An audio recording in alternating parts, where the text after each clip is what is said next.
Carta aos Hebreus, páginas 11 a 15. Ajude a espalhar a palavra do Senhor, compartilhe este vídeo. Exortação à constância. Lembrai-vos dos primeiros dias, quando, apenas iluminados, suportastes longas e dolorosas lutas, ora apresentados em espetáculo, debaixo de injúrias e tribulações, ora solidários com os que assim eram tratados. De fato, compartilhastes os sofrimentos dos prisioneiros e aceitastes com alegria o confisco dos vossos bens, na certeza de possuir uma riqueza melhor e mais durável. Não abandoneis, pois, a vossa coragem, que merece grande recompensa. De fato, é preciso que persevereis, para cumprir a vontade de Deus e alcançar o que Ele prometeu. Porque ainda bem pouco tempo, e aquele que deve vir, virá e não tardará. O meu justo viverá pela fé, mas, se esmorecer, não me agradarei mais nele. Nós não somos desertores, para nossa perdição. Perseveramos na fé, para a nossa salvação. A fé, desde a criação até Abraão. A fé é a certeza daquilo que ainda se espera, a demonstração de realidades que não se veem. Por ela, os antigos receberam um bom testemunho de Deus. Pela fé compreendemos que o universo foi organizado pela palavra de Deus, de sorte que as coisas visíveis provêm daquilo que não se vê. Pela fé, Abel ofereceu a Deus um sacrifício melhor que o de Caim, graças a ela, recebeu o testemunho de ser justo, pois Deus atestou o valor de suas oferendas, e graças a ela, mesmo depois de morto, Abel ainda fala. Pela fé, Enoque foi levado, sem passar pela morte, não mais foi encontrado, porque Deus o levou. Antes de ser levado, porém, recebeu o testemunho de que foi agradável a Deus. Ora, sem a fé é impossível agradar a Deus, pois quem dele se aproxima deve crer que ela existe e recompensa os que o procuram. Pela fé, Noé, avisado divinamente daquilo que ainda não se via, levou a sério o oráculo e construiu uma arca para salvar os de sua casa. Pela fé, ele condenou o mundo, tornando-se herdeiro da justiça que se obtém pela fé.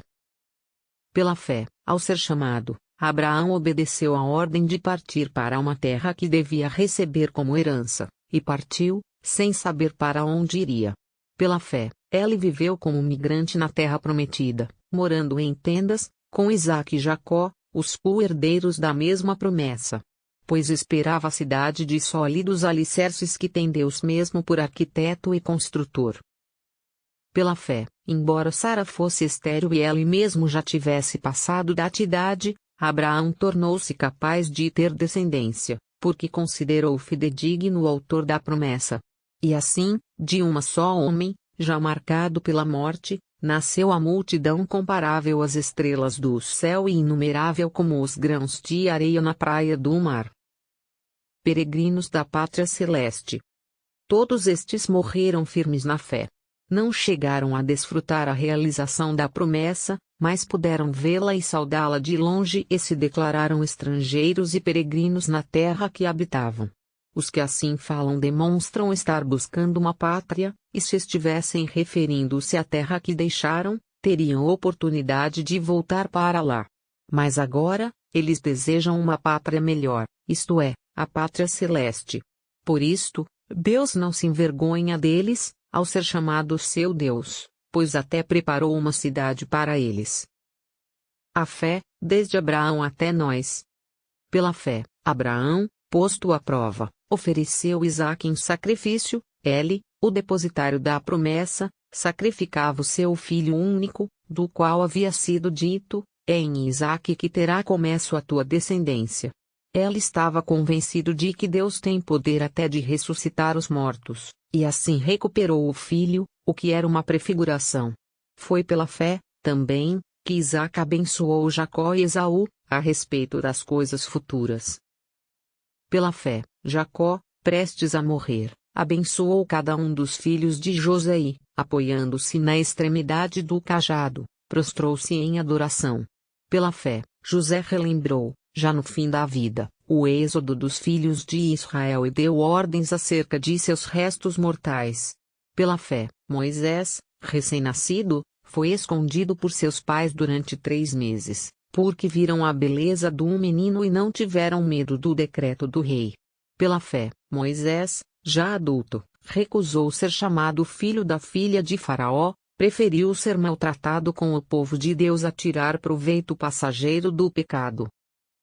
Isto, porque considerava a humilhação do Cristo uma riqueza maior do que os tesouros do Egito, pois ele tinha os olhos fixos na recompensa.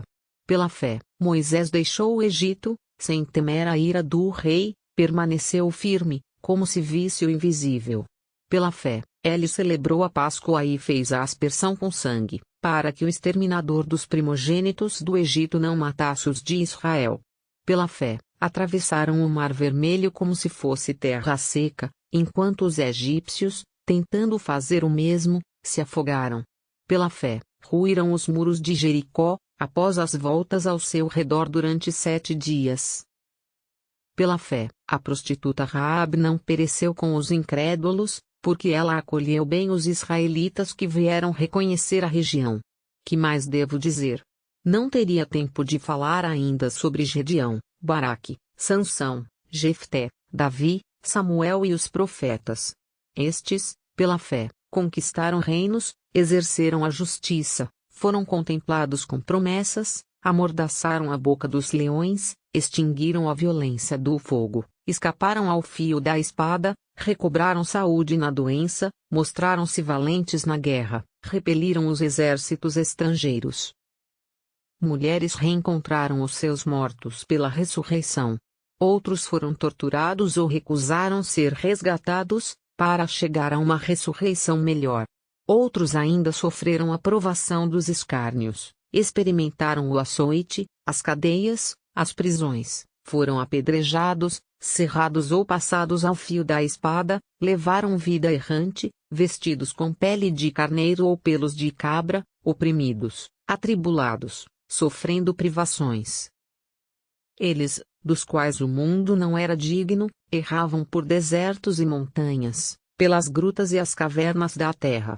No entanto, todos eles, se bem que pela fé tenham recebido um bom testemunho, não alcançaram a realização da promessa. É que Deus estava prevendo algo melhor para nós, não queria que eles chegassem, sem nós, à plena realização. Livres para o empenho total. Portanto, com tamanha nuvem de testemunhas em torno de nós, deixemos de lado tudo o que nos atrapalha e o pecado que nos envolve. Corramos com perseverança na competição que nos é proposta, com os olhos fixos em Jesus, que vai à frente da nossa fé e a leva à perfeição. Em vista da alegria que o esperava, suportou a cruz, não se importando com a infâmia, e assentou-se à direita do trono de Deus. Pensai, pois, naquele que enfrentou uma tal oposição por parte dos pecadores, para que não vos deixeis abater pelo desânimo. A pedagogia do sofrimento vós ainda não resististes até ao sangue, na vossa luta contra o pecado, e já esquecestes as palavras de encorajamento que vos foram dirigidas como a filhos. Meu filho, não desprezes a correção do Senhor, não te desanimes quando ele te repreende, pois o Senhor corrige a quem ele ama e castiga a quem aceita como filho. É para a vossa correção que sofreis, é como filhos que Deus vos trata. Pois qual é o filho a quem o pai não corrige? Pelo contrário, se ficais fora da correção aplicada a todos, então não sois filhos, mas bastardos. Ademais, tivemos os nossos pais humanos como educadores, aos quais respeitávamos. Será que não devemos submeter-nos muito mais ao Pai dos Espíritos, para termos a vida? Nossos pais humanos nos corrigiam, como melhor lhes parecia, por um tempo passageiro. Deus, porém, nos corrige em vista do nosso bem, a fim de partilharmos a sua própria santidade. Na realidade, na hora em que é feita, nenhuma correção parece alegrar, mas causa dor. Depois, porém, produz um fruto de paz e de justiça para aqueles que nela foram exercitados. Portanto, firmai as mãos enfraquecidas e os joelhos vacilantes, tornai retas as trilhas para os vossos pés, para que não se destronque o que é manco, mas antes seja curado. Fidelidade cristã. Procurai a paz com todos e a santidade, sem a qual ninguém verá o Senhor. Cuidai para que ninguém fique privado da graça de Deus, e que nenhuma raiz venenosa cresça no meio de vós, tumultuando e contaminando a muitos. Não haja ninguém dado à prostituição, nenhum profanador como Esaú, que por um prato de comida vendeu seus direitos de filho primogênito. Sabeis como, depois, querendo herdar a bênção, foi rejeitado, pois, embora a implorasse com lágrimas, não encontrou oportunidade de reparação. De fato, não vos aproximastes de um fogo palpável e ardente, de negrume, treva e tempestade, da trombeta retumbante e do clamor das palavras que os ouvintes suplicaram não continuasse. Pois não aguentavam o que era ordenado, até um animal que toque na montanha será apedrejado. O espetáculo era tão medonho que Moisés disse: estou apavorado e a tremer. Vós, ao contrário, vos aproximastes do monte Sião e da cidade do Deus vivo, a Jerusalém celeste, da reunião festiva de milhões de anjos, da assembleia dos primogênitos, cujos nomes estão escritos nos céus. Vós vos aproximastes de Deus, o juiz de todos, dos espíritos dos justos, que chegaram à perfeição, de Jesus, o mediador da nova aliança e da aspersão com um sangue mais eloquente que o de Abel. Cuidado! Não deixeis de escutar aquele que vos fala. Os que recusaram escutar aquele que os advertia na terra não escaparam do castigo. Menos ainda escaparemos nós do castigo, se voltarmos as costas a quem nos fala do alto do céu.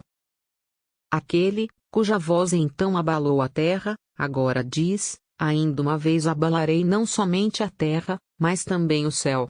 A expressão ainda uma vez anuncia o desaparecimento de tudo aquilo que participa da instabilidade do mundo criado, para que permaneça só aquilo que é inabalável. Já que entramos na posse de um reino inabalável, sejamos gratos. E assim, sirvamos a Deus de modo a agradar-lhe, com piedade e temor. Pois o nosso Deus é um fogo devorador. Comunidade fraterna e verdadeiro culto. Perseverai no amor fraterno. Não descuideis da hospitalidade, pois, graças a ela, alguns hospedaram anjos, sem o perceber. Lembrai-vos dos presos, como se estivesseis presos com eles, e dos que são maltratados, pois também vós tendes um corpo. O matrimônio seja honrado por todos, e o leito conjugal, sem mancha, pois Deus julgará os libertinos e os adúlteros. Que vossa conduta não seja inspirada pelo amor ao dinheiro. Contentai-vos com o que tendes, porque Ele próprio disse: eu nunca te deixarei, jamais te abandonarei. De modo que podemos dizer, com segurança: o Senhor é meu auxílio, jamais temerei, que poderá fazer-me um ser humano. Lembrai-vos de vossos dirigentes, que vos pregaram a palavra de Deus, considerando o fim de sua vida, imitai-lhes a fé. Jesus Cristo é o mesmo, ontem, hoje e sempre. Não vos deixeis extraviar por qualquer espécie de doutrina estranha. Pois é bom que o coração seja fortificado pela graça, e não por regras alimentares das quais nenhum proveito tiraram aqueles que as seguem. Nós temos um altar do qual não se podem alimentar os que servem à tenda.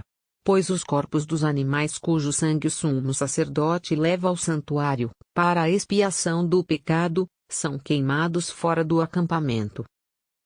Por isso também Jesus sofreu do lado de fora da porta, para, com seu sangue, santificar o povo. Vamos, portanto, sair ao seu encontro, fora do acampamento, carregando a sua humilhação. Porque não temos aqui cidade permanente, mas estamos à procura da que está para vir. Por meio de Jesus, ofereçamos a Deus um perene sacrifício de louvor, isto é, o fruto dos lábios que celebram o seu nome.